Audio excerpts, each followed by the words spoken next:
Vamos lá, São Paulo, CIOSP 2024, e a gente aqui para mais um Odonto Rock, o já tradicional Odonto Rock, né?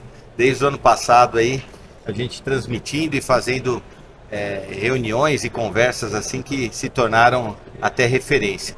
Hoje aqui com o Gregório Sagara, do Dora, meu amigo, meu parceiro, Leonardo Moraes, de Brumadinho, da parte de dentística, e um mero desconhecido, um colega iniciante aqui, nosso querido professor José Carlos Garofalo, essa lenda da odontologia, é uma referência para todos nós, que veio aqui a brilhantar a nossa conversa e com certeza ser muito usado, vamos dizer assim, né, pelos conhecimentos, para que a gente possa bater um papo aqui muito legal. Antes de iniciar, eu queria agradecer a KG, a Odomed pelo espaço, pela oportunidade da gente conversar sobre odontologia, da gente falar sobre algo que tenha relevância e não ficar só na propaganda e na brincadeira, né? Então, obrigado Odomed, obrigado KG. E para começar aqui, eu vou começar direto aqui com meu amigo, meu novo amigo Leonardo Moraes, de Brumadinho. Me conta um pouquinho da sua história, o que você faz lá em Brumadinho, como é que você trabalha no dia a dia, para a gente começar um assunto e linkar no outro. Cara, antes de qualquer coisa, eu queria também agradecer o pessoal da KG, da Odomed, pelo convite. Para mim é uma honra estar ao lado de vocês, nomes gigantes da odontologia. Para mim, um menino, né, ainda pouco, não tenho nem 10 anos de formado ainda, então tô só no começo, né? Mas, bom, sou de Brumadinho, acho que todo mundo conhece, né?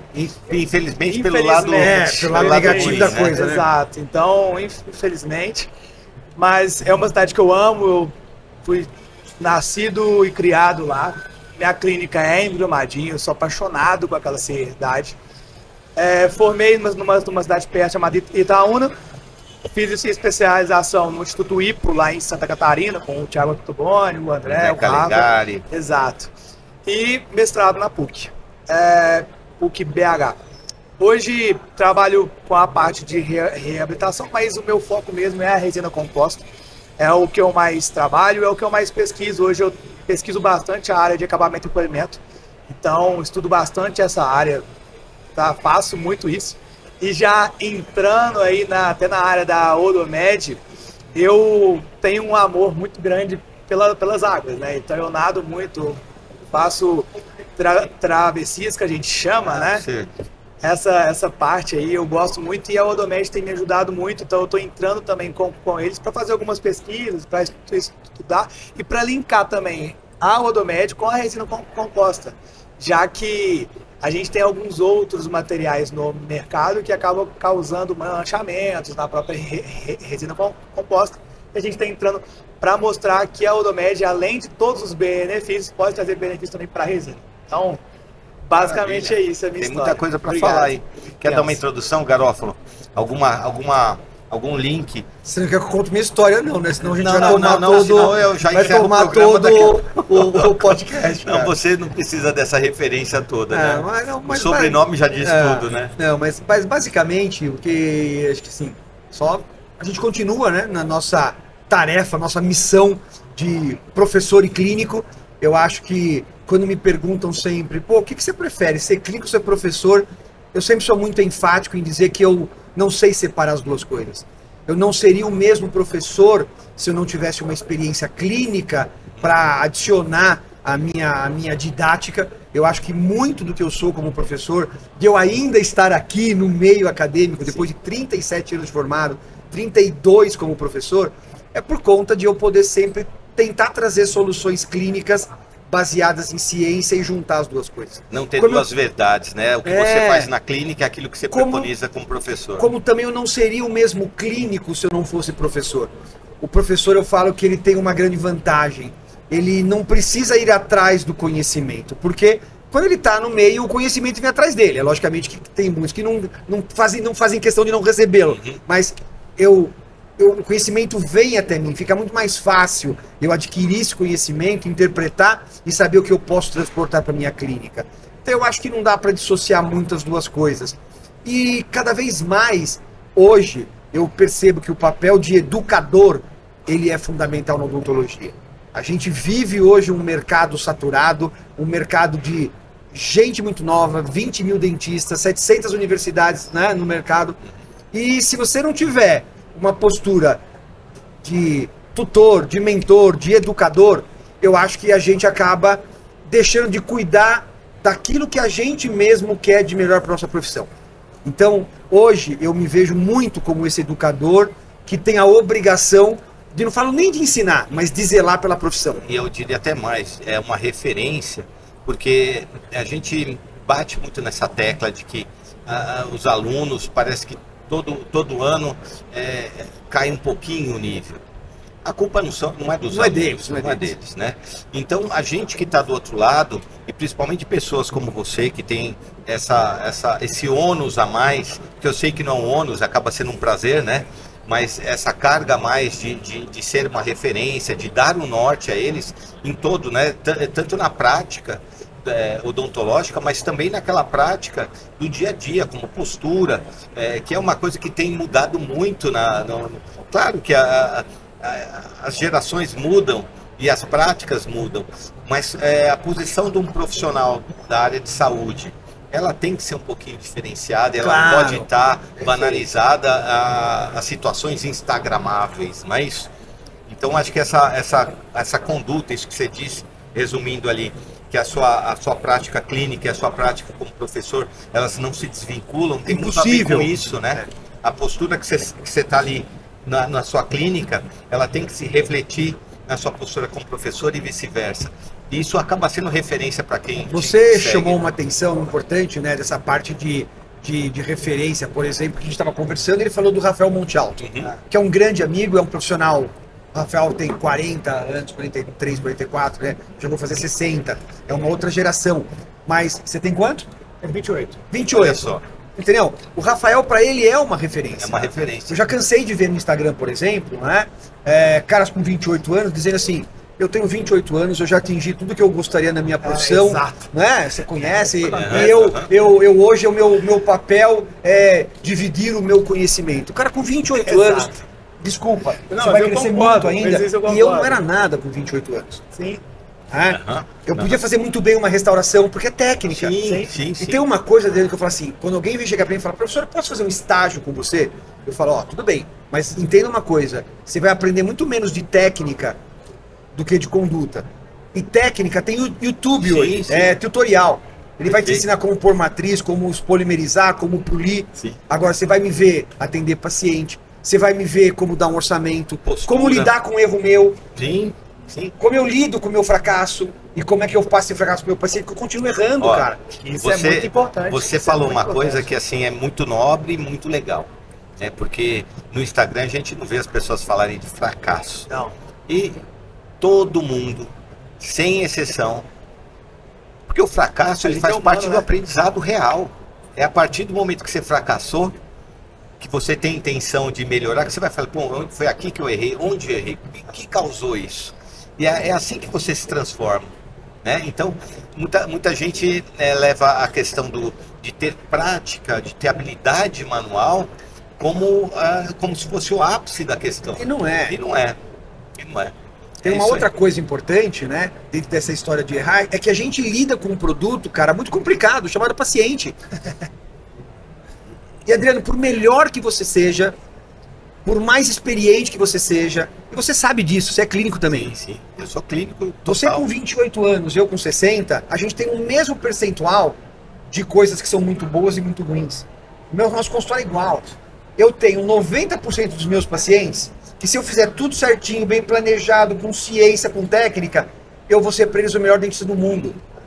E tem 10% dos meus pacientes que só vieram ao mundo para me infernizar.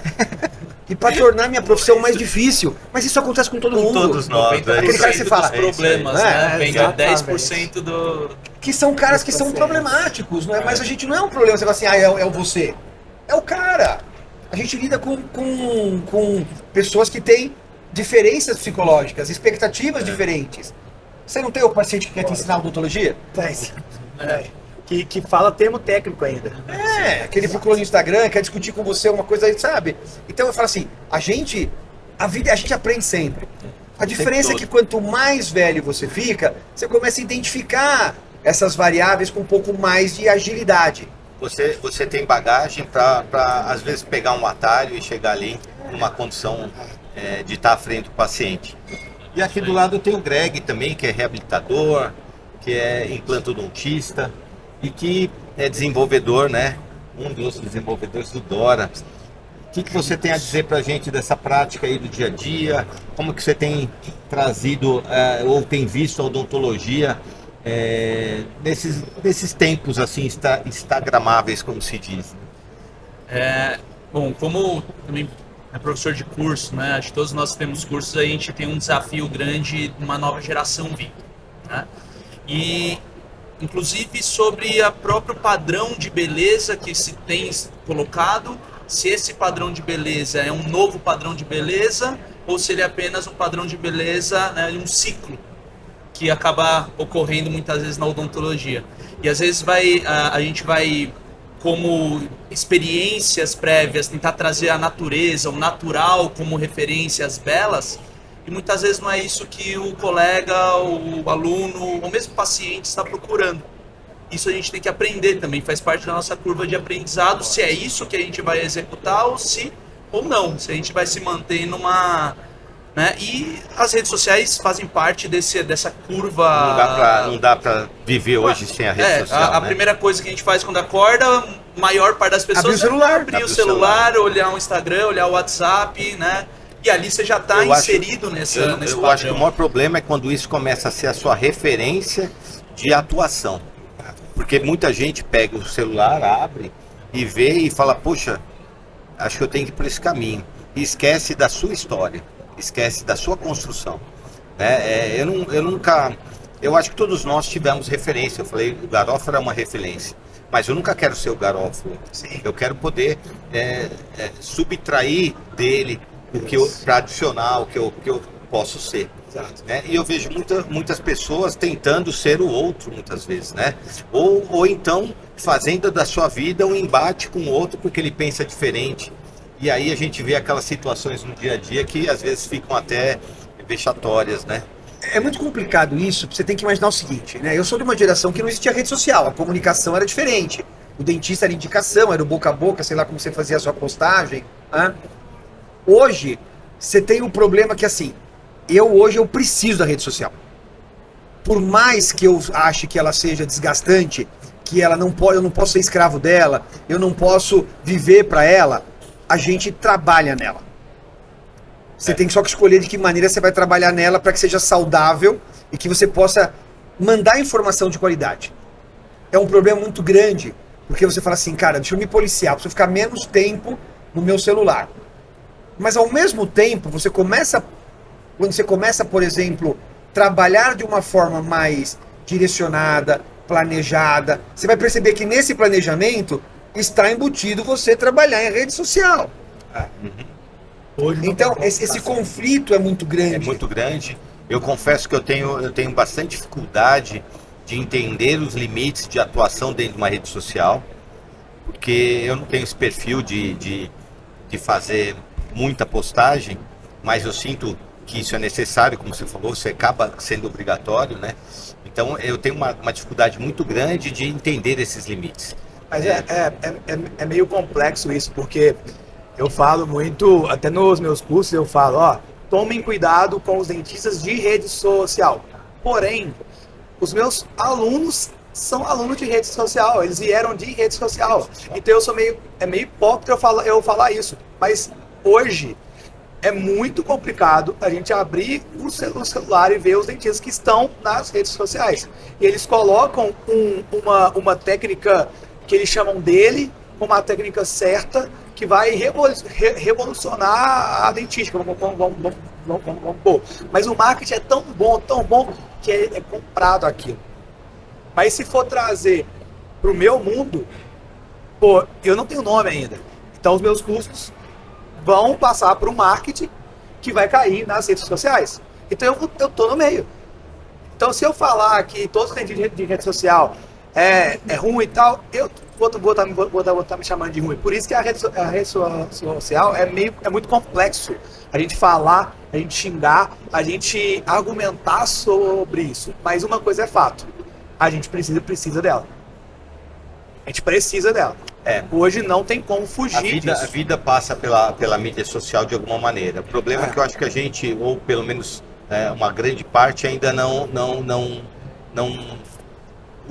usa da forma melhor. Se é que a gente pode falar isso também, né? Eu costumo dizer, acaba sendo meio repetitivo, mas eu falo isso em aula muitas vezes, né? Eu falo que assim, a rede social, ela está criando uma geração muito diferente. Quando eu falo geração, não é só a geração jovem, é a sociedade de uma maneira geral. Todos nós. Né? Você abre a rede social, você olha aquilo, e se você não tiver uma capacidade de análise muito boa, né? A frustração é imediata. Então a rede social, na verdade, ela faz o quê? Com que a gente se iluda, às vezes, com a mentira dos outros. Perfeito. E se decepcione e se frustre com a nossa verdade. Com a nossa verdade. É isso Perfeito. mesmo. Perfeito. É isso mesmo. É isso. Porque aquela história, quando você está num consultório, todo mundo tem paciente igual.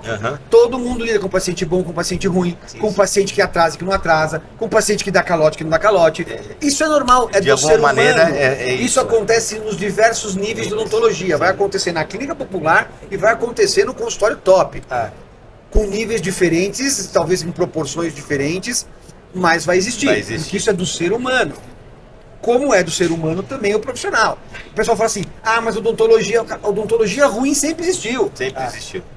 Você não sei se é do seu tempo ainda, mas tinha o dentista que fazia cobre alumínio, núcleo de Duracast, coluna de Duracast, né? Talvez seja do seu começo de formado. Formei em 94. E ainda tinha ligas alternativas. Tinha. Entendeu? Então a odontologia ruim sempre teve. O problema é que essa odontologia ruim ela ficava mais escondida. Exato. Né?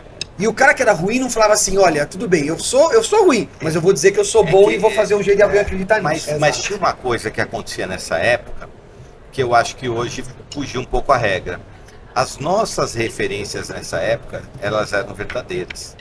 Você não tinha a referência de Instagram. É isso, exatamente. O cara, para ser referência, ele tinha construído uma história e não foi ele que se colocou como referência. Colocaram ele como referência. Uma vez me perguntaram assim, Garofalo, o que você acha ser referência? Eu falo, você só é referência quando te colocam. Quando você for a referência de outra referência. Refiro das referências. Você ser referência de uma coisa sem filtro, é muito complicado. Sim. Agora, quando você é referenciado por quem já é referência, opa, eu estou me posicionando corretamente. Exato. O Zanata esteve com a gente aqui na quarta-feira e ele falou uma coisa que eu vou trazer para a discussão. Que na época dele, quando ele precisava ter uma discussão de caso, quando ele queria aprender, porque ele tinha insegurança, ele era recém-formado, ele pegava os livros, ele pegava o articulador, ele pegava o caso, pegava o prontuário do paciente, se dirigia ao consultório de um colega, do professor, o mentor dele, abria todo o caso e aí lá e com isso ele aprendia muito, né? E foi assim que ele aprendeu muito. Bom, hoje a gente vive um outro momento, a gente está falando das mídias sociais, assim, até olhando pelo lado pejorativo ou errado, mas tem esse outro lado. Tem lado bom também.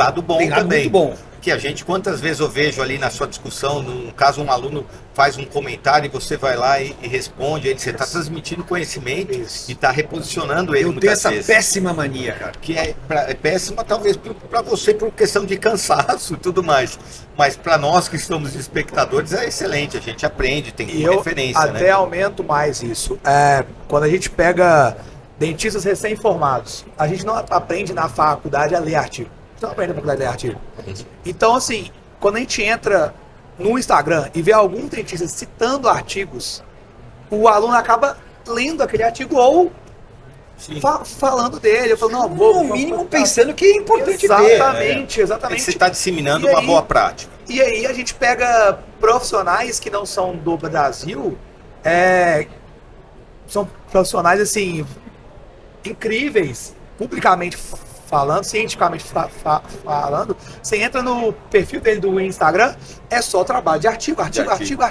E aí você fala assim, mano, quando que isso a gente iria ter antes?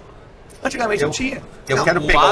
O hábito de ler artigos e o hábito de ler livros para se estudar, eu acho que já não existe Você tem, mais. você tem uns perfis, Não, por exemplo. É difícil de acontecer isso. Você pega o Você entrar perfil. no PubMed, você sabe entrar no PubMed, escolher, ou entra no Google Acadêmico, que você não Exato. procurar artigos e ler livros, né, referência, ele não é um hábito Hoje não muito tem. raro. Mas, hoje em Greg, dia. sabe o que acontece também? Existe um pouco de comodismo. Mas é muito frequente. Professor, só pode mandar pra mim essa referência? Cara, procura. Todo mundo, quer dizer, se o cara quiser procurar uma loja que vende pizza 3 da manhã, ele abre essa acha. coisa aqui e Ele ele acha. Isso é verdade. Entendeu? Isso aqui permite que a gente não tem discussão, tem Mas- Google. Mas é Então, porque ele não tem ele é esse hábito, ele acomodado. não sabe e se acomoda também. Exato. Mas pegando esse gancho aí da internet, ou melhor, da odontologia dita digital, aí eu vou puxar pro tema um pouquinho pro Dora, Tá, que é o assunto claro, da nossa lógico. conversa, né? Eu puxei a história do Zanata porque ele estava fazendo link e referência a como a gente pode aprender hoje em dia e discutir casos com arquivos digitais. Sim. E ele usou o Dora como referência. Bom, então, quando você faz um planejamento pelo Dora, eu recebo um material e eu posso dividir na minha equipe e a gente pode ter o estudo e a conversa em momentos diferentes, porque aquilo que você manda muitas vezes aqui fica ali, você vai ver naquele momento de possibilidade, de tempo, e você responde, a coisa flui e a coisa vai trazendo para a gente um crescimento. E mais do que um crescimento, né, crescimento que eu quero dizer do caso, né, do planejamento do caso, mas um aprendizado para todo mundo, né? Porque toda vez que você discute um caso com um colega, você ganha um pouquinho de conhecimento e divide um pouquinho dele, né? O que vocês, cada um no seu tempo, tem a dizer com essa ideia? E se puder citar um pouquinho do Dora, como que isso pode ajudar? Você já conheci teve o com a gente, já processo, conhece o processo, você ainda vai ter oportunidade, mas Eu conheço o Dora só por amigos, dúvidas, né? Que eu já tive sobre o tema. sobre o tema, eu Mas sei que eu você já nunca andou pude- estudando um pouquinho. Eu não conheço na prática, né? De eu estar realizando. Mas já que eu estou falando, já iniciando, o Dora é um exemplo perfeito da evolução da odontologia. Porque quando eu conheci o Dora foi quando um amigo meu chegou para mim e falou assim, Léo, vai te ajudar tanto que você não, em alguns casos, ou às vezes em todos, você não vai precisar usar articulador. E quando a gente pensa no objeto articulador, é um objeto que infelizmente hoje não é usado tantas vezes mais, ou não é usado em universidades. Então, que é um artifício para te ajudar muito. Então o Dora está vindo para isso. Então é um avanço. Tudo que eu linko a palavra avanço com a técnica chama a atenção. Então o Dora, ele vai ajudar, ele está ajudando. Pelo que eu entendi, pelo que eu estudei, é só o começo ainda desse. Antes de vocês falarem, só pegando o gancho dele, quando a gente fala do Dora não utilizar o articulador, isso não é uma prática que a gente preconiza. Sim. Né? O articulador é a ferramenta ideal na reabilitação, no diagnóstico, né? Só que a gente entende que depois de tantos anos usando essa ferramenta, ela teria que ter uma evolução, ou teria que ter uma possibilidade de algo mais palatável aos dias de hoje, né? Quando você cita que algumas universidades ou faculdades não utilizam, a gente vê isso com pesar, com muito medo, né? Porque Tristeza mesmo, né? o articulador, ele é a base.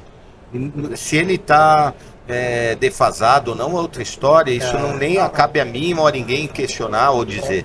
Mas o articulador ainda é a nossa referência e deve ser utilizado como uma referência. Com certeza. O Dora vem no intuito de trazer uma possibilidade de agregar o mundo digital à fisiologia. Esse é talvez o nicho que a gente busca preencher ali, né? O que eu imagino aí é o seguinte, você imagina o seguinte, vamos pegar uma coisa de absolutamente normal, rotineira num consultório. Aquele paciente que fez uma endo, por exemplo, ou aquele paciente que fala assim, doutor, eu tenho uma dor nesse dente. Você vai lá, faz exame clínico, tem nada. Você é radiógrafo, Tem não tem nada. nada. Aí, o que a gente falava assim? É impressão sua, é da sua cabeça, é outra coisa. Eu já ouvi um monte. O cara fala, doutor, o dente é meu, eu tenho dor. Ou o cara que fez uma endo e continua, mas você... Porque a gente tinha como diagnóstico que é exame clínico e radiografia. Quando a gente deu um passo à frente e evoluiu para o que chama tomografia, e a tomografia começou a mostrar que aquele dente que radiograficamente não apresentava nada, deu uma puta lesão apical, aí você fala, pô, não é que tinha coisa aqui?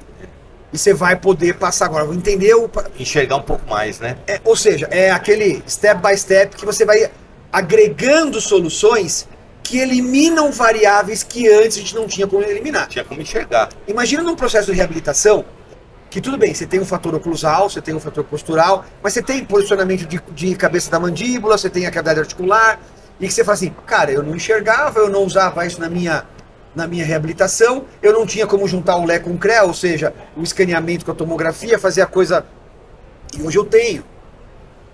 Então o que é? É o facilitador e o eliminador de variáveis que vão te ajudar ou a eliminar problemas ou a não ter problemas. Não ser os problemas. Perfeito. Então, na minha concepção, eu falo que essas ferramentas que a gente vai agregando aquilo que a gente já fazia, às vezes bem, né? Mas fazia bem até a página 2, quando o caso não tinha variáveis que você não tinha acesso nem de diagnóstico, nem de resolução. Perfeito. A gente hoje começa a ter. Consegue. Então o Dora eu enxergo isso. Eu acho o Dora, por exemplo, numa reabilitação que não é uma coisa fácil, não é uma coisa simples, né? Você já parte do princípio que muitas vezes é um paciente que ele é mutilado, é um paciente que já tem hábitos parafuncionais, é um paciente que já tem uma qualidade de vida prejudicada por dor, por desconforto, por estar, não importa o que você tem.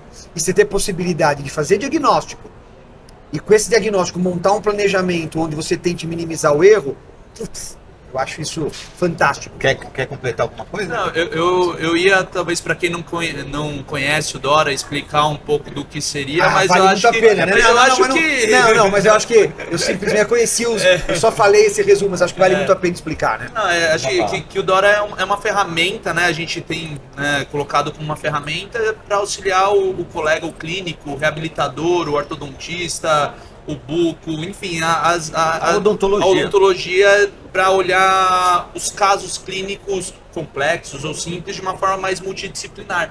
Conectar as mãos ali de todas as áreas, tentando enxergar, né, um todo. Afinal, assim, o que o Dora ele é? Uma montagem de um paciente virtual, né? Então a gente vai alinhar tomografias de FOV amplo, pegando todo o crânio do paciente, um escaneamento intraoral, fotografias, um protocolo e fazer uma montagem estática desse paciente no primeiro momento e num segundo momento capturar os movimentos, a dinâmica desse indivíduo, que aí é onde a gente pode fazer provas, né, do projeto que seria colocado em boca do paciente. A gente pode provar, né, virtualmente naquele indivíduo se movimentando, falar, opa, aqui a gente precisa remover essa área, porque essa área vai dar muito ajuste em boca, vai dar interferência, então a gente consegue entregar um novo patamar de previsibilidade. Uma previsão melhor. E aí, nesse caso, né, vocês dois atuando na área de dentística, olha que legal, né? Eu queria que vocês explanassem um pouquinho em cima disso. A gente tem o Dora como uma ferramenta de diagnóstico, de análise. Hoje a gente, né, vive talvez, não vou dizer o auge, mas mantendo o auge da adesão, né? Com a ideia também da impressão 3D, porque hoje com a impressão 3D, com materiais com uma qualidade que já assim aplicável tranquilamente de forma clínica, né?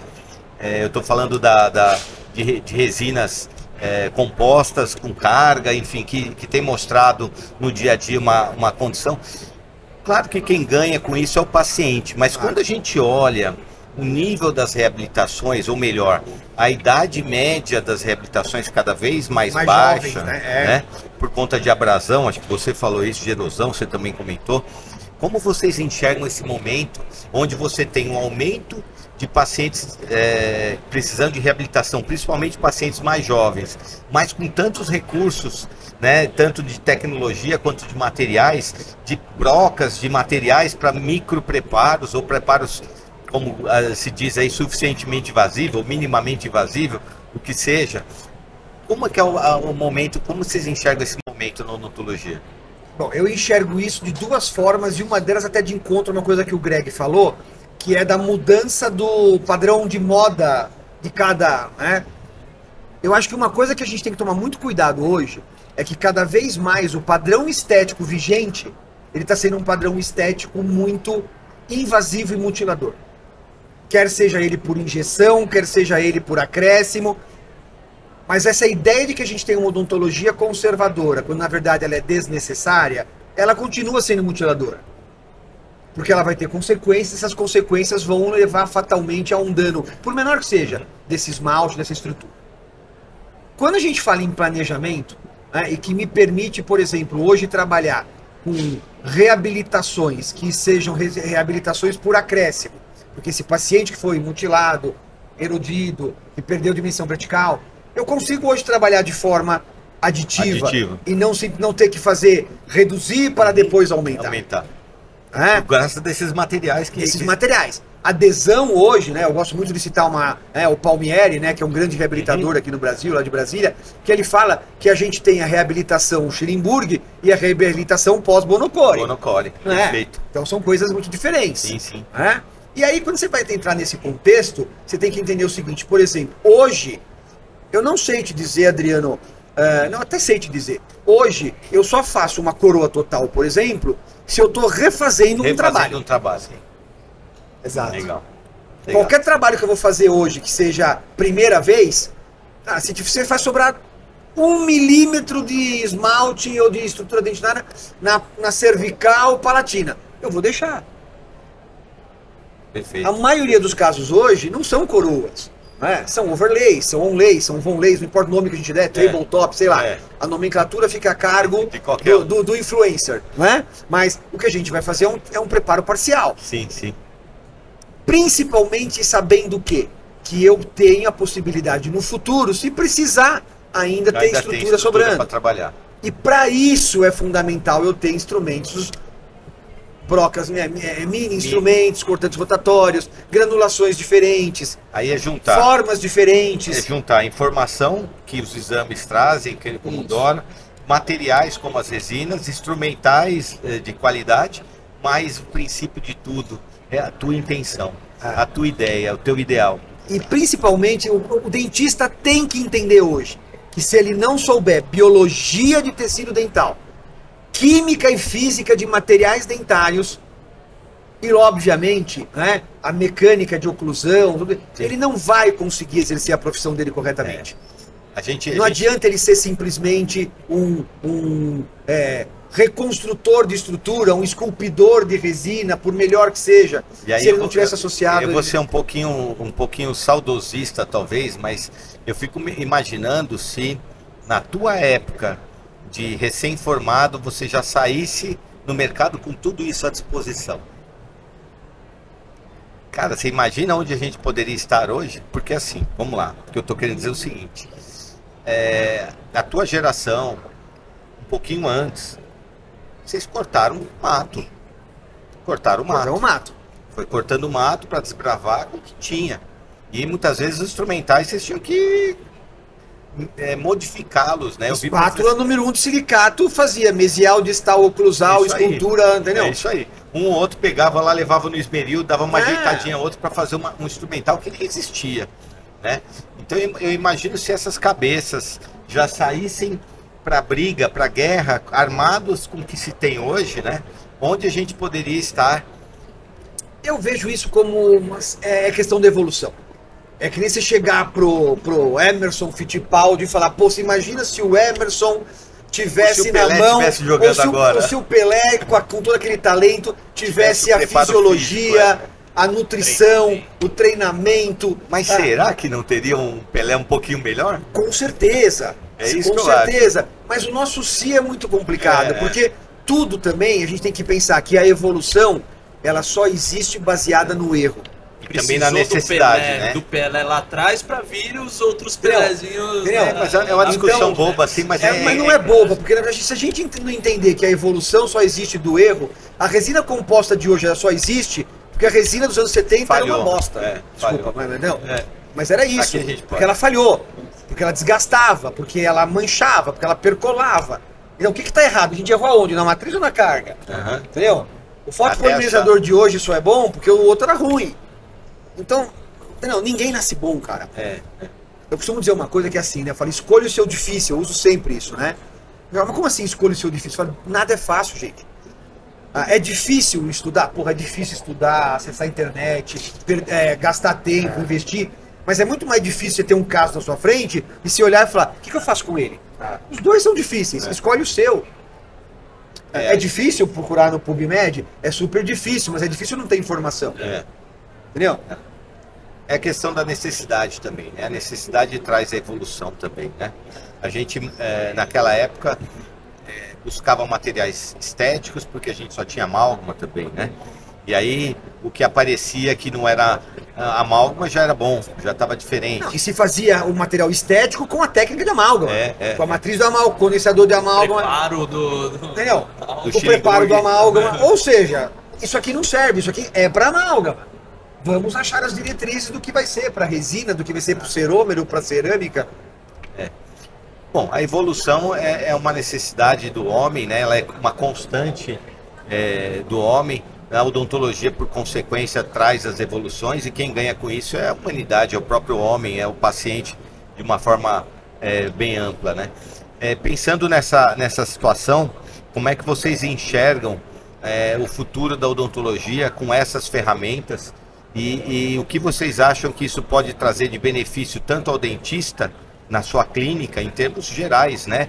De tranquilidade, de rapidez e de resultado, quanto ao paciente, como uma forma geral. Porque o paciente acaba sendo vítima e o beneficiado sempre, né? Ele se torna vítima das nossas experiências, mas é o beneficiado pelas nossas bons sucessos, né? Pelos nossos sucessos. Cara, antes de falar mais do tema, só queria falar uma coisa aqui, voltando no assunto que eu acho que entra nisso também. Antigamente, eu falo ser humano, parece que tinha mais âmbito de conhecimento. Putz, por que isso aqui não está dando certo? Vamos ir atrás disso. Hoje, a gente está mais acomodado. Então, hoje pode até ter um Pelé aí, mas ele está como? Ele está acomodado. Ele não está querendo estudar, não está querendo fazer as coisas, porque as coisas estão muito fáceis para ele. As coisas estão muito simples. Os materiais, as formas de realizar o tratamento são muito simples. E aí, linkando também nessa questão do paciente em si, como que está isso tudo, eu acho que o próprio paciente também, ele está mais acomodado. Então, ele vê lá um caso lindo de 10 elementos, ele quer 10 elementos na boca dele. Ele chega lá e fala, eu quero 10 dentes. E aí você fala assim, não, no seu caso não vai ser 10 dentes. Se você cita que você vai planejar o caso, ele já olha ele já fica abismado e fala, não é, mas demora assim? É só sentar não é só sentar e fazer? Então o paciente ele já está muito acomodado a isso. E se você fala, não, eu não vou fazer, ele simplesmente levanta e vai no outro dentista que faz. Então eu vou discordar um pouco de você nisso e eu vou bater numa tecla que eu acho o seguinte: o paciente não é dono do diagnóstico nem do tratamento. Concordo. Se você vai num cardiologista e ele fala assim, cara, você vai ter que fazer uma cirurgia cardíaca, só que antes da cirurgia você vai ter que emagrecer 10 quilos. Porque senão você vai ser um paciente de risco para anestesia. Você não fala para ele, doutor, então seu corpo foi vou procurar um que tenha mais coragem que você. Entendeu? Só que o dentista, o dentista não está posicionado, ele não se posiciona a ponto de falar assim, amigo, dá licença, eu vou te explicar por que isso não pode, vou te contar. Para isso eu falo assim, existe uma coisa chamada consulta inicial. Exato. Essa consulta inicial que tem que ser cobrada, que tem que ter tempo. Esse paciente tem que entender que ele chegou e já aconteceu o mais difícil, hein, Léo? Que é chegar em você. Porque a coisa mais difícil do mundo, com esse universo todo que tá aqui, é esse cara falar assim, eu vou lá escolher para pedir opinião. Exato. Vou escolher o Léo. Cara, você já até saiu um felizardo. Sem desculpa dizer isso, mas se esse cara sair do seu consultório, você se deu bem. Se ele sair do seu consultório e não ficar lá com você, ou você errou na abordagem de educação desse paciente, ou você é muito caro, ou não bateu os teus horários com o dele. Ou se deu bem, porque o cara é um problema também. Isso, melhor se que ele... Mas eu falo assim, você tem que educar o teu paciente. Se ele quiser ir em outro e fazer, depois que você gastou toda a sua saliva lá, pra contar, convencer, não sei o que, eu falo, cara, vai, vai com Deus, porque na verdade esse cara não merece o tratamento que eu vou dar pra ele e esse cara não tá preparado pra entender que eu estou zelando pela saúde dele. Porque tem cara que, tipo, você fala, explica tudo bonitinho, mostra os casos, mostra todas as abordagens, explica toda a questão, que aí é um tema bom, do sobrecontorno, questão de preparo, preparo mais invasivos ou não. E aí você explica isso tudo, o paciente vira pra você e fala, tá, mas eu quero sem desgaste e dente branco. Então você fala assim, então tá bom, infelizmente É não isso, sou o eu profissional capacitado a então, atendê-lo. desculpa, exato. Mas eu vejo que a odontologia, eu enxergo com muito otimismo a odontologia daqui para frente com os usos das ferramentas. Isso aí é fantástico. Porque a gente hoje nunca tivemos tantas ferramentas para poder educar o paciente. Isso. A tomografia tridimensional, Exato, ir lá, o escaneamento para a gente Certeiro, olhar e Greg. mostrar, né? Exato. Então assim, cabe a nós nos treinar para... E é fácil, hein? E aí, quando ele perguntou fácil, isso, é já veio na fácil. minha cabeça duas coisas. A primeira é justamente essa, é a objetividade da comunicação. isso. O paciente antes, ele era obrigado a acreditar em você que tinha uma trinca na distal do segundo molar. Sim. Hoje Agora você escaneia e põe uma câmera e mostra pra ele. Sabe que... É covardia até, né? Quando a gente, assim, um dos procedimentos que eram muito difíceis de você convencer o paciente a fazer mais de 2 vezes, por exemplo, enxerto conjuntivo, reconstrução tecidual. Hoje você vai fazer, coloca no 3D, coloca a tomografia, faz o enceramento e mostra para ele como ele ficaria sem o enxerto e como ele pode ficar com. Acabou o assunto. O cara falou, E tem uma por outra favor, faça quantos Então precisar, agora, porque eu por entendi exemplo, o além de porquê. tudo, é uma ferramenta de comunicação. Eu acho que é uma com ferramenta certeza. de comunicação, é uma estratégia de convencimento e principalmente o que a tecnologia eu acho que ela traz para a profissão. Independente de você falar em agilidade, precisão, ela é uma ferramenta educacional. O digital não vai fazer para mim nada que eu não saiba Você fazer não no sabe analógico. fazer, perfeito. Ele não prepara melhor, ele não molda melhor. Agora, uma coisa muito importante entender é que o digital, ele, se o cara for preparado, ele te faz identificar o seu erro. Sim. Adriano, O cara que quer enxergar. Adriano, né? O cara eu que até quer enxergar, 2014, eu achava que eu preparava bem pra cacete. Quando eu comprei o meu primeiro scanner, eu fiz meu Passei primeiro por isso. escaneamento, Escondeu o scanner. eu né? falei assim, cara, eu sou ruim, eu preciso de um microscópio. Eu preciso aumentar a minha lupa. Aconteceu comigo isso. Com todos. É. Ou seja, mostrou o meu erro. Você entendeu? Ele identificou, então, ele é educador. Até porque ele não corrige o meu preparo, Não, mas ele agora, diz que seu preparo tá Mas ruim. ele te mostra na tua cara. Entrando nesse assunto também do analógico, é uma coisa que eu bato muito na tecla, que eu falo com todos os meus alunos, então, vocês têm que fazer isso, que é o planejamento do dentista. Resina, quando eu formei, eu já li o primeiro artigo, um dos primeiros artigos que eu li pós-formado, foi um do Thiago Ottoboni com o Rui Falacho, da importância do ensinamento de diagnóstico feito pelo dentista. E desde então eu planejo todos os meus casos, eu insero todos os meus casos. Aí a gente linka com o digital. O cara pode fazer o digital? Claro que pode. Porém, você vai conseguir replicar o que você planejou? Então, esse planejamento, ele te ajuda na comunicação com o seu paciente e falar assim, olha, o seu dente vai ficar assim. Ó, esse caso aqui eu vou usar mais resina aqui, usar menos resina aqui, você consegue isso. O digital consegue. Se você mostra lá. Se você tiver focado em realizar um trabalho coerente com aquilo que você vai conseguir. O digital Exato, propicia. exato, É ferramenta que está lá para ser que usada. o digital permite você colocar qualquer máscara em cima e muitas vezes você se ilude o paciente. O Se digital- você não souber usar. Não, Exato. é isso que eu quero dizer. Exato. Com má Você pode ser intenção, você muito também preciso burla, né?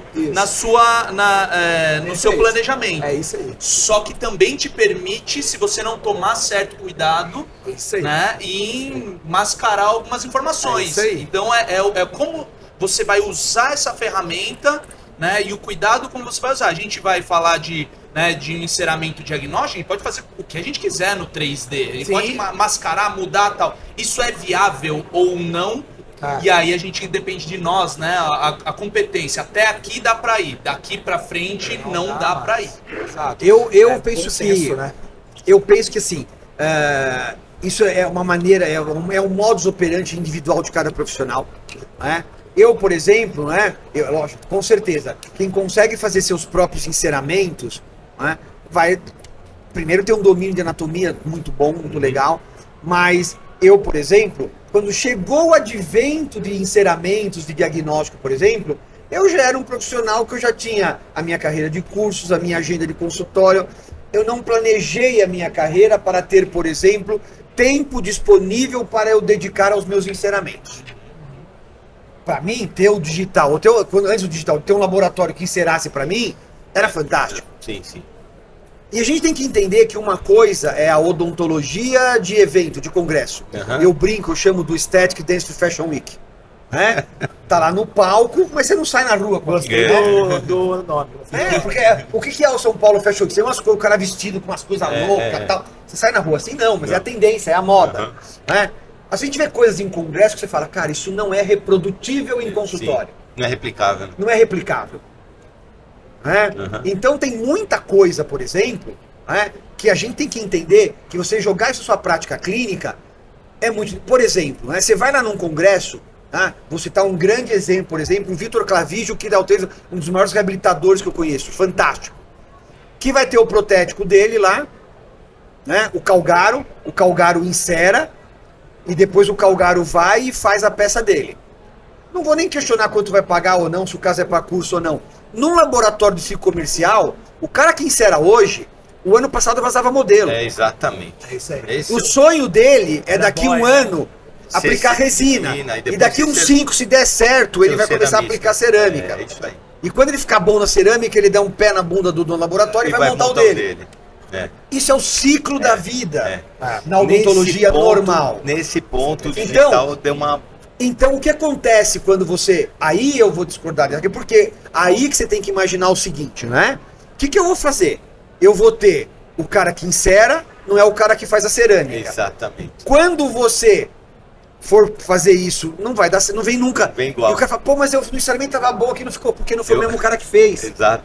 Nem é o mesmo instrumento que se No usa. digital, o que você inserou, É. gerou o modelo, gerou o mockup, É o mesmo gerou arquivo. a muralha, essa muralha gerou a vestibular, gerou a lingual. Se você tiver o controle do processo, Sim. vai ficar Vai, igual. vai, exatamente. Ou então gerou o enceramento, você provou, gerou o provisório, Eu gerou... falo isso nos cursos, nas palestras, que a gente vivia uma época em que toda vez que eu mandava uma reabilitação, quando voltava, eu dava uma rezadinha, dava 3 pulinhos, rezava o Pai Nosso para abrir, porque eu não sabia se aquilo estava vindo do jeito que você tinha imaginado. no caso do enceramento. Então, isso o enceramento era feito pelo outro carinho. E isso que o Léo comentou é uma coisa que tem muito a ver com habilidade profissional. Sim. Que o cara que domina o processo. Sim.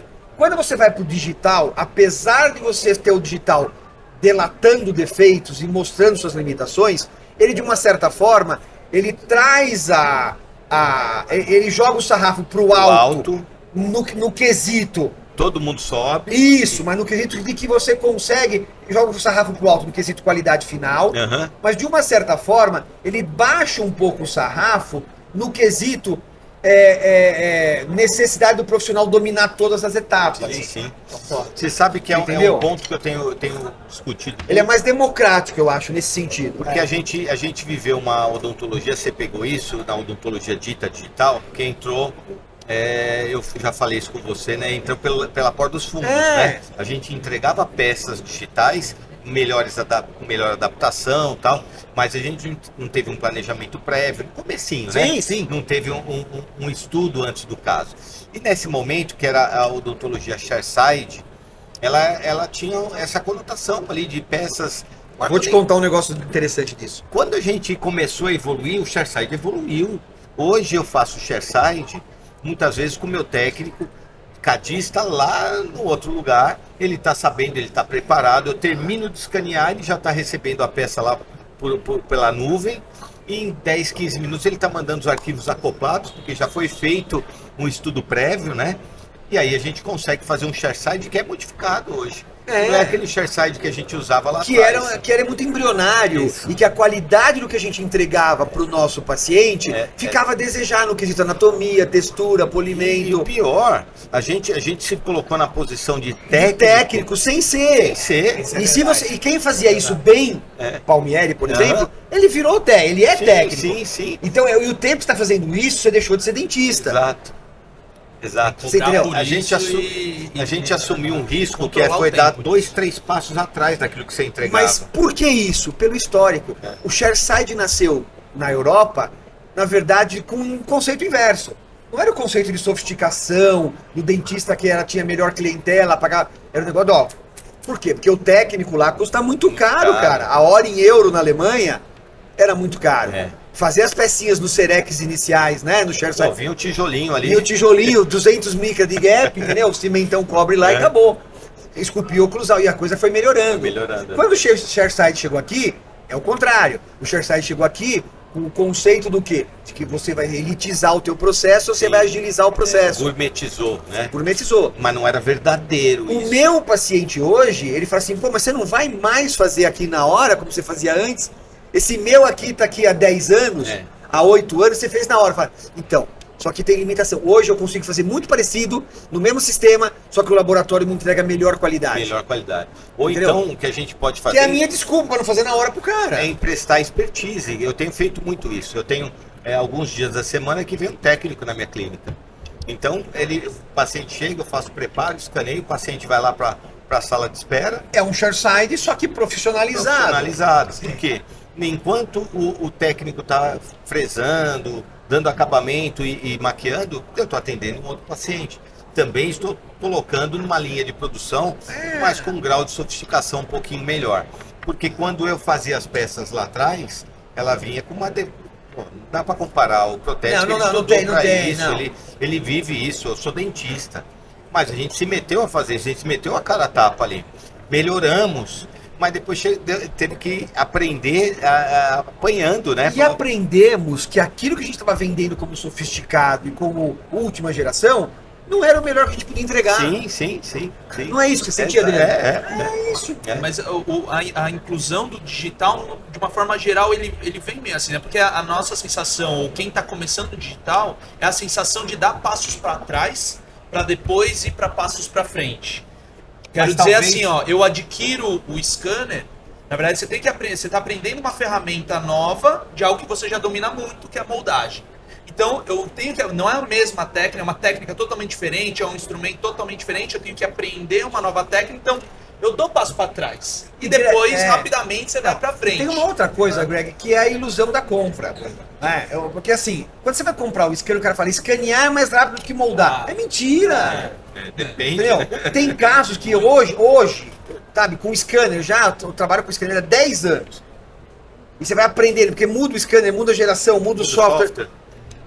Eu falo assim, cara, como é scanner? E não pega, e não copia, e não, você pega incisivo inferior, que não tem espaço entre um dente e outro. Você pega dente de área desdentada, dois implantes um lado do outro. Às vezes o scanner, hoje eu não quero ler. Aí eu falo assim, pelo amor de Deus, me dá uma moldeira que eu vou fazer isso aqui em 2 segundos. Então quem vende a ideia de que escanear é mais rápido que moldar, tá vendendo uma ilusão. Vai ser mais preciso, você vai ter menos ajuste oclusal. Ajuste interproximal, então, nem se fala. Adaptação marginal muito boa, logicamente que também... Mas só que o scanner depende de situações. E tudo a mais do que o scanner pode fazer além da apenas a prótese, né? Que é um outro... Passou. Pois é, que é a discussão de, puxa, eu vou usar o scanner... Tirar, né, a ilusão do scanner apenas ser para moldar prótese. Coroas. Não é uma moldeira de luxo, Meu cara. Deus do céu, é tão maior. É tão mais amplo isso. É muito mais além. Eu dei uma aula na Line ontem falando sobre isso, cara. O paciente chega no consultório, ele é escaneado antes de chegar na minha sala, de eu conhecer o cara. Então já é o meu diagnóstico inicial, já é a minha moldeira do estudo. E depois eu vou escanear para fazer uma peça, eu posso escanear para fazer uma placa interoclusal, eu posso escanear para fazer acompanhamento de lesão cervical, eu posso escanear para fazer o antes e o depois, para fazer o cheque oclusal. Tudo, para dar aula, cara. Tudo. Para dar aula, você pega um escaneamento, você mostra... eu tava num curso de um colega, vou citar o nome porque ele é muito querido, o Rafael. O Rafael com os articuladores, ele ainda não estava digital. E ele chegou lá, todo mundo tinha que mostrar o seu enceramento. Eu falei, peraí, Rafael, peraí, escaneei, aí comecei a mostrar na tela, ele olhou e falou assim, cara, a gente não enxerga ainda até ver, né? Porque o quanto você tem a ferramenta, o potencial que ela tem para te oferecer. de verdade, a gente tem uma condição hoje, voltando um pouquinho ao nosso assunto, que lá atrás, se os nossos mestres tivessem, acho que a gente estaria um pouquinho mais à frente, sim. A gente teria uma condição um pouquinho melhor. O momento da odontologia, eu digo que é um momento que talvez a gente tenha sonhado a vida inteira, com a questão da previsibilidade, com a questão da precisão, com a questão da possibilidade de entrega. Eu falo assim, sem querer puxar o saco, mas um cara como você, que tem a sua expertise, que tem o seu comprometimento, que tem a sua habilidade, com a ferramenta que você tem até a obrigação de entregar algo, isso, né, num nível mais alto. E todo mundo que não tem essa condição que você tem, tá com a régua mais alta também. E, de alguma maneira, o bem maior nosso, que é o paciente, se privilegia. Ele é privilegiado com a Mas eu acho que não só por essa melhora de qualidade do profissional, mas eu acho que principalmente pela comunicação mais objetiva. E não só comunicação inicial, comunicação a longo prazo. No retorno desse paciente para acompanhar uma margem, para acompanhar uma oclusão, para acompanhar um apinhamento. Eu acho que hoje a gente tem na mão uma ferramenta que tornou o nosso trabalho, vamos chamar de mais honesto. Até para mostrar. A percepção de honestidade é mais fácil por parte do paciente. Até para mostrar para o paciente para onde ele está indo. Porque quando você pega um escaneamento de um ano após outro e vai vendo assim, você fala, olha, você está vendo para onde você está indo? Olha o desgaste que está tendo aqui, que como era menor antes e como está avançando agora. Você enxerga e mostra para o paciente isso. Virou uma ferramenta de convencimento também. Né? É uma ferramenta de venda que, quando você sabe usar corretamente, você já está à frente do mercado. Primeiro, porque não é todo mundo que tem, e tem muita gente que tem e não sabe usar. Não sabe usar. É o ser estar digital, né? Exatamente. Né? Eu brinco muito, né? Eu coloco na minha aula, comecei a colocar isso faz tempo, eu falo que a odontologia digital tem uma característica chamada DCI, que é dependência crônica irreversível. Quando você começa, cara, não tem volta. Não tem volta. Sabe que a gente fala muito do uso das tomografias de forma tridimensional. Usar o Daikon, colocar só planejar tridimensionalmente. Não tem como você voltar pro filme depois disso. Não tem como você voltar bidimensionalmente. Depois você consegue enxergar tanta coisa, vai tão longe, né, num diagnóstico. Você sente falta, né, Greg? Você fala, tá, cadê o resto das informações? Né? E aí, assim, a gente nunca teve uma odontologia, eu acho que tão otimista para os recém-formados, inclusive. A gente tem um nicho novo da odontologia, que é o próprio CAD, é uma nova profissão, eu enxergo um novo, né, uma ramo de atividade, né? É uma atividade do dentista, o dentista cadista, o dentista planejador. Dental designer, como queira chamar. Mas é um profissional que é importante hoje. A falta dele no mercado e não existia. Gente, o papo tá bom demais, mas a gente já tá estourando o tempo aqui. Eu queria uma consideração final de cada um. Papo muito bom, a gente poderia ficar aqui por horas, mas a fila tem que andar. Tem mais gente aqui batendo na portinha para entrar aqui, né? Considerações finais, Greg, depois o Léo, depois o Garófalo, por favor. Bom, mas esse segundo, né? Segunda edição do Odonto Rock, isso. Né, segundo ano passado, e espero que tenham muito mais. Sempre no ano passado foi uma experiência incrível, esse ano também. Obrigado por compartilhar, né, o conhecimento de vocês, estar aqui. O tempo também, né? O tempo valioso. Obrigado mais uma vez. Adriano, obrigado aí por conversar, a gente trocar essa troca mais uma vez. Maravilha. Léo, considerações finais. Primeiro agradecer aqui a sua, né, a gente vê, é legal quando a gente vê um garotão, né, cara? 28 anos, mas assim, compromissado com a odontologia, buscando aí se tornar aí uma referência, e o caminho é esse, né? Tem que começar a carpinar cedo, né? Opa, para chegar lá. Por favor, considerações finais. Eu só quero agradecer vocês aqui, né, o pessoal da KG. O projeto é um projeto muito, muito legal. Faço as suas palavras as minhas, Greg. Eu assisti ano passado eu assisti, e hoje eu tô aqui, então as minhas considerações finais vai muito para isso.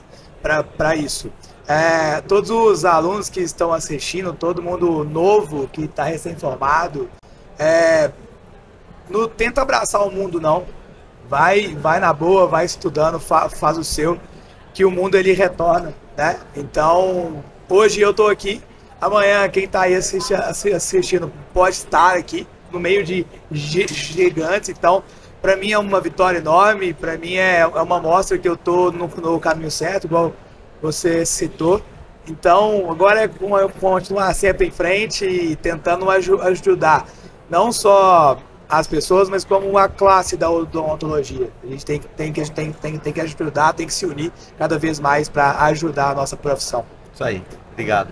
Agora, consideração do meu querido, posso considerar amigo, mas mais do que amigo, uma referência. Tenho muita empatia pelo seu trabalho, por aquilo que você faz pela odontologia, pela seriedade que você trata os assuntos, sem demagogia nenhuma. Eu acho que você ainda é uma das pérolas que você transitou muito naquele mundo mais antigo, mas você é jovem de cabeça e você está aqui, você faz essa transposição, porque os caras que eu tive referência no passado, alguns já não estão aqui.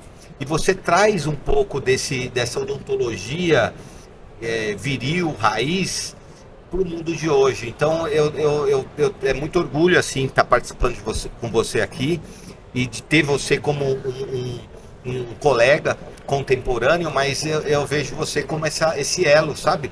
Entre a odontologia perdida e o mundo moderno, né? Obrigado por estar aqui com a gente. Bom, só tenho eu a agradecer primeiro pelas suas palavras, pelo convite, né, da CAGEScience e da Odomed para eu estar aqui. É um prazer enorme eu ter essa oportunidade, né, de continuar mostrando um pouquinho de quais são os meus valores de odontologia.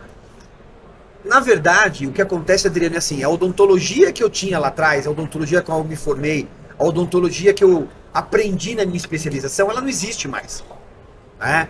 Então, tecnicamente, seria impossível ser dentista hoje praticando aquela odontologia. Logicamente, ser dentista dentro daquilo que a ciência hoje mostra ser ideal. Agora, o modelo de conduta, de respeito ao paciente, de ética, aquele juramento que a gente fez lá, ele não está condicionado a um material. Sim. Ele não está condicionado se você usa moldeira ou scanner. Nada. Se você se comunica por panfleto ou por internet. É isso, Isso é uma questão, isso é uma questão, cara, de caráter, é uma questão de conduta, é uma questão de postura, né? Formação. Então, essa formação que eu herdei dos meus professores, dos meus mentores, que estava presente na universidade e que infelizmente hoje, por uma série de motivos, tempo, custo, ela hoje está perdida. Logicamente que a gente tem que continuar dizendo que para você ser um profissional de saúde, ela tem que continuar existindo. E aí eu sempre falo assim, né? Ah, mas você está reclamando, você está falando, você está batendo nos próprios colegas, é uma falta de respeito. Eu não estou batendo nos meus colegas. Só estou tentando mostrar que se a gente não fizer isso, quem vai sair perdendo é a própria profissão. Fazer isso é preservar a nossa classe. Fazer isso é defender o nosso trabalho. Isso que você está falando, eu acho que eu até comentei com você numa outra oportunidade. Eu tive um meu mentor, né? Ele não era o professor mais legal dos professores que eu tive. Ele não era o professor que era mais refinado nisso, aquilo, mas pela conduta, que era o Newton José Jaquete. Sim, pô, Jaquetão. Jaquetão. E o Jaquete, ele tinha uma... E seu Maverick azul. E o Maverick azul com motor V8 canadense que ele gostava de utilizar. Eu vou te contar uma historinha aqui, cabe 2 minutos. Eu fui músico, eu sou músico até hoje, né? Eu toco. E na época de faculdade eu tocava à noite. E eu tinha aula de sábado de manhã. E muitas vezes eu tentei pegar o lugar dele na faculdade, porque ele chegava às 6 da manhã e parava o carro na porta. Lá, cara, eu também. Nunca eu conseguia. Eu chegava direto da balada e ia chegar lá, o carro dele já estava lá. E o que eu quero dizer com isso é assim, ele tinha um comprometimento muito além daquilo que a gente imagina com o aluno dele. Então, muitas vezes, aquele tapa, entre aspas, que ele dava, era a chance que você tinha de se tornar algo melhor.